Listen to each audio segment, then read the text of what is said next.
할렐루야, 수완의 하나님께 성도 여러분, 또 아침 묵상 오늘의 말씀에 참여하고 계신 모든 여러분, 지난밤도 평안하셨습니까? 복된 금요일 아침입니다.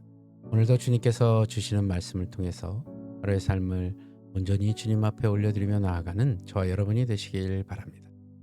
오늘 계속해서 주님께서 주시는 본문 말씀은 민수기 23장 13절에서 26절까지의 말씀입니다. 신실하신 하나님이라는 제목으로 또 여러분들과 함께 은혜를 나누도록 하겠습니다. 먼저 오늘 본문인 민수기 23장 13절에서 26절까지의 말씀 우리 한 목소리를 함께 봉독하도록 하겠습니다. 발락이 말하되 나와 함께 그들을 달리 볼 곳으로 가자. 거기서는 그들을 다 보지 못하고 그들의 끝만 보리니 거기서 나를 위하여 그들을 저주하라 하고 소빔들로 인도하여 비스가 꼭대기에 이르러 7 제단을 쌓고 각 제단에 수송아지와 숫양을 드리니 발람이 발락에게 이르되 내가 저기서 여호와를 만나 뵐 동안에 여기서 당신의 번제물 곁에 서소서 하니라. 여호와께서 발람에게 임하사 그의 입에 말씀을 주시며 이르시되 발락에게로 돌아가서 이렇게 말할지니라. 발람이 가서 본즉 발락이 번제물 곁에 섰고 모압 고관들이 함께 있더라. 발락이 발람에게 이르되 여호와께서 무슨 말씀을 하시더냐.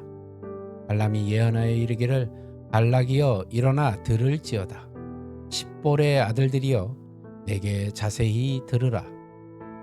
하나님은 사람이 아니시니 거짓말을 하지 아니하시고 인생이 아니시니 후회가 없으시도다. 어찌 그 말씀하신 바를 행하지 않으시며 하신 말씀을 실행하지 않으시랴. 내가 축복할 것을 받았으니 그가 주신 복을 내가 돌이키지 않으리라. 야곱의 허물을 보지 아니하시며 이스라엘의 반역을 보지 아니하시는도다. 여호와 그들의 하나님이 그들과 함께 계시니 왕을 부르는 소리가 그 중에 있도다. 하나님이 그들을 애굽에서 인도하여 내셨으니 그의 힘이 들소와 같도다. 야곱을 해할 점술이 없고 이스라엘을 해할 복술이 없도다. 이때 야곱과 이스라엘에 대하여 논할진대 하나님께서 행하신 일이 어찌 그리 크냐 하리로다. 이 백성이 암사자 같으니 일어나고 숫사자같이 일어나서 움킨 것을 먹으며 죽인 피를 마시기 전에는 눕지 아니하리로다 하매 발락이 발람에게 이르되 그들을 저주하지도 말고 축복하지도 말라. 발람이 발락에게 대답하여 이르되 내가 당신에게 말하여 이르기를 여호와께서 말씀하신 것은 내가 그대로 하지 않을 수 없다고 하지 아니하더이까. 아멘. 여러분, 하나님의 형상대로 창조된 인간은 여러 모양으로 하나님의 성품을 닮아 있습니다. 그래서 사탄은 이러한 인간의 성품을 파괴하려고 하고 있습니다. 모압 왕 발락은 집요한 요청으로 메소포타미아의 술사 발람을 유혹합니다. 악인은 이처럼 하나님을 자기 뜻대로 조종하려고 하지만 하나님은 성도를 통해 당신의 신실하심과 영광이 선포되도록 역사하고 계십니다. 누군가와 한 약속이 제대로 이루어지리라고 생각하려면 약속 대상자에 대한 신뢰가 보완되어야 합니다. 약속 대상자를 신뢰할 수 없다면 그 약속이 지켜지리라고 생각할 수 없다는 것이죠. 성경은 옛 약속인 구약과 새로운 약속인 신약으로 이루어진 약속의 책입니다. 이 약속의 책에서 하나님은 스스로를 신실하신 하나님, 즉 약속을 잘 지키시는 하나님으로 계시하고 계십니다.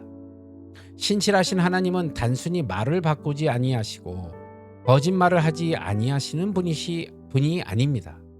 하나님은 상황과 환경에 따라 당신이 하신 약속을 바꾸시는 분이 아니라는 겁니다. 섭리대로 역사하셔서 한 번 선포된 말씀을 반드시 이루신다는 사실을 기억하십시오. 반면 사람은 행동의 동기가 의로움보다는 이득일 때가 많이 있습니다. 예수님의 제자들은 모든 것을 다 버려두고 예수님을 쫓았던 사람들입니다. 도마는 주와 함께 죽으러 가자고도 얘기했고요. 또 베드로는 다 버릴지라도 나는 그렇게 하지 않겠다고 했습니다. 그러나 그들은 약속을 지키지 못했습니다. 오직 예수님만이 마지막까지 그들을 사랑하셨습니다. 당신을 버리고 도망친 제자들뿐만 아니라 예수님을 십자가에 매단 모든 사람을 위해 용서를 구하셨습니다. 이것은 하나님이 죄 없는 아들의 생명을 주셔서 죄인인 우리를 구원해 주시겠다는 약속을 지키신 일입니다. 하나님의 신실하심은 성도의 삶의 기준이 됩니다. 그래서 성도는 하나님의 성품을 닮아 신실하게 살아야 합니다. 이 사실을 꼭 기억하시기 바랍니다. 그러나 여러분, 악은 교묘하고 포기를 모릅니다. 발락은 또다시 다신교의 전통인 일곱 제단을 쌓고 이방신의 제단으로 하나님께 제사하며 하나님의 뜻을 꺾고 자기 뜻을 관철하려고 합니다. 발람은 서로 반대되는 하나님의 뜻과 발락의 뜻을 알고 있었습니다. 그렇다면 다른 말, 다른 행동을 할 필요가 없습니다. 그럼에도 불구하고 발람은 또다시 하나님의 뜻을 묻습니다. 발람은 지금 하나님의 말씀에 순종하기보다는 발락의 말을 더 들어주고 싶은 것입니다. 왜 그렇죠? 그것은 자신에게 더 이득이 된다고 생각하기 때문에 그렇습니다. 처음 발락이 발람을 찾아왔을 때 하나님은 그를 따라가지 말라고 지시하셨습니다. 그러나 발락의 계속된 유혹에 발람은 모압 땅으로 갔습니다. 그리고는 하나님의 뜻에 따라 이스라엘을 저주하지 못했습니다. 그럼에도 불구하고 발락의 요구에 또다시 제단을 쌓고 하나님의 뜻을 묻습니다. 이런 발락의 계속된 집착과 미련은 조금만 더 유혹하면 넘어갈 것 같은 발람의 여지로부터 나옵니다. 발람은 하나님의 뜻만을 전하겠다고 하지만 발락이 제공하는 호의도 놓치고 싶지 않았던 것입니다. 그래서 점점 눈앞의 상황과 현실 앞에 처음에 그 신실함을 잃어가기 시작합니다. 신실함은 하나님의 속성입니다. 하나님의 자녀에게 요구되는 성품이기도 합니다. 따라서 성도는 사탄이 틈탈 수 있는 조금의 여지도 두지 말아야 할 것입니다. 그리고 하나님 앞에 신실함으로 나가야 한다는 사실을 잊지 마시기 바랍니다. 여러분, 우리가 눈앞의 이익에 초점을 맞춰 살아가면 변화무쌍한 상황과 환경에 따라 불안해하고 염려할 수밖에 없습니다. 그러나 신실하신 하나님의 약속에 초점을 맞춰 사는 성도는 영원한 시간, 영원한 세계로부터 부르심을 받습니다. 그 부르심에는 그 부르심에 신실하게 응답할 때 우리는 내일을 기대하며 소망하는 거룩한 성도로서의 삶을 살아갈 수 있을 것입니다. 오늘의 삶 가운데서도 이렇게 거룩한 성도로서의 삶을 살아가는 귀하고 복된 하루가 되시길 바랍니다. 기도하겠습니다. 주님, 감사합니다. 오늘도 주신 말씀을 통해 거룩한 성도의 삶을 살아갈 수 있도록 주님, 저희들에게 더 큰 축복을 내려주시고 더 큰 믿음을 허락하여 주시옵소서. 모든 것 주님께 영광 돌리며 사는 오늘 하루가 되게 주님, 저희들과 함께 동행하여 주시옵소서. 모든 것 주님께 감사드리오며 나사렛 예수 그리스도 이름 받들어 간절히 기도드리옵나이다. 아멘.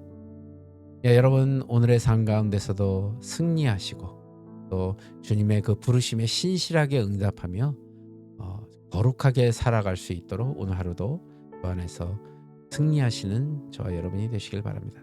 저는 또 주말을 잘 보내시고 월요일 아침 여러분 같은 시간에 말씀으로 찾아뵙도록 하겠습니다. 여러분, 좋은 주말, 즐거운 주말, 또 뜻깊은 주말을 보내시기 바랍니다. 여러분, 주말도 주 안에서 평안하십시오. 샬롬.